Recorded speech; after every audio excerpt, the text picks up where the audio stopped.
So XLOOKUP replaces VLOOKUP in many ways, as is in many ways easier to use. So we're going to use our search key, which is what we're going to look up.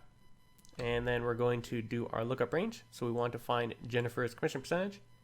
And then what we actually want to return result range is the commission. And so that is it. I'm going to lock these so we can drag it down and let Google autofill. And there we go. So let's jump right into the next one. And this is a handy thing with XLOOKUP is in VLOOKUP, you can only look to the right, but XLOOKUP separates the lookup and the result range. So you can actually just do it just like this. And so we're going to look up in D and return in C. Let that autofill and it works seamlessly. Finally, let's look at a sorted range, like what people often use a VLOOKUP for. We're going to do it in XLOOKUP. And so the deal amount, we want to find where this falls in this table. And so we're going to grab our search range or our lookup range and our result range for our member level.